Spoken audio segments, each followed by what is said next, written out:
Okay, guys, this is 174 to 179 in the World Wars, the Battle of Stalingrad. In June of 1942, the German army lurched deep into the south of Russia. In the summer heat, with the vast Russia steppe baked hard beneath their tank tracks and truck wheels, they swept forward in a great cloud of dust. By August, they had reached the Caucasus,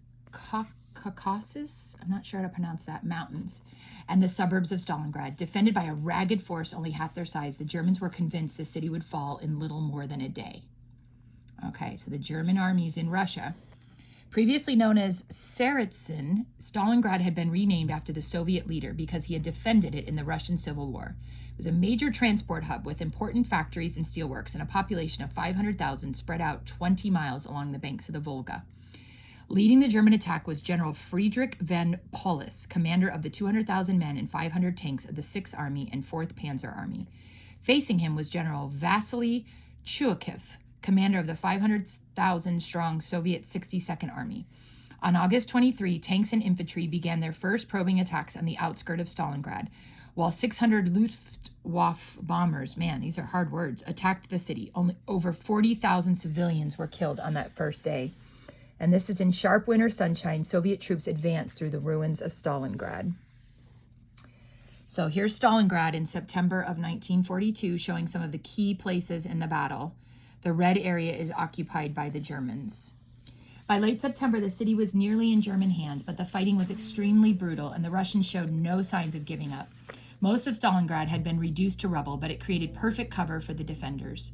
The Germans had to fight for the city room by room rather than street by street. Chuikov told his men that every soldier was his own general, free to fight as best he could in the ruins of the city. By early October, Chuikov, and I'm probably pronouncing that horribly, had lost thousands of men and was under such stress he had developed painful eczema on his hands. Von Paulus, who had expected a quick victory, now had an uncontrollable tic in one eye.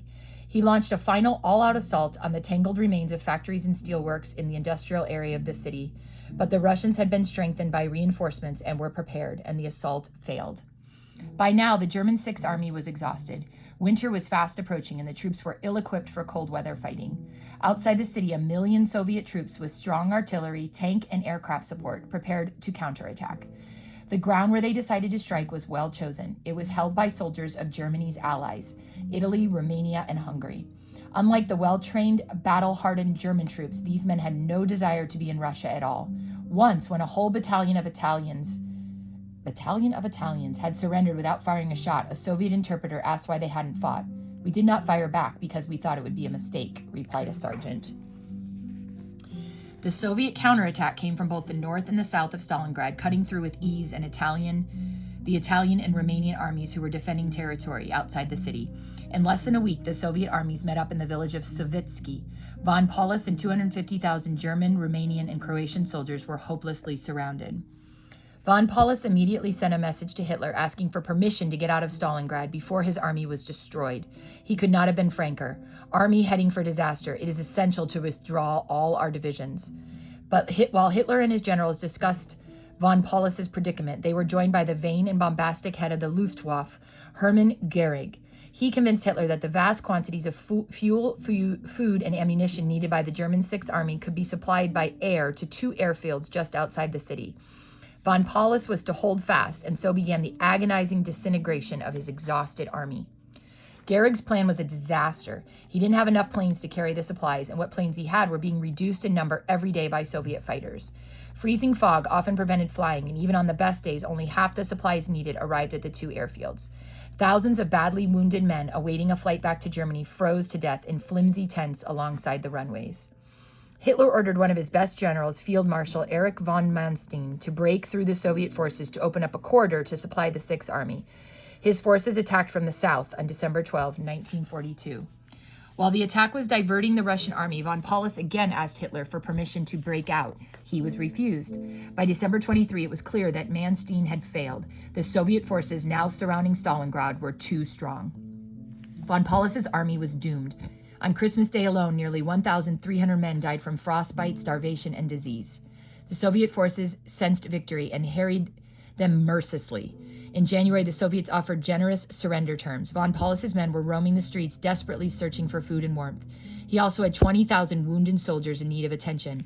But incredibly, his loyalty to Hitler made him refuse, and so the battle dragged on. Man, crazy.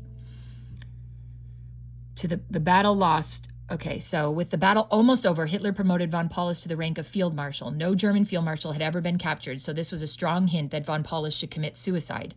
He didn't. He was captured on January 31. The 6th Army surrendered on February the 2nd. The battle lost. Von Paulus and other German commanders surrendered to the Soviets. You can see the battle of their futile struggle on their faces.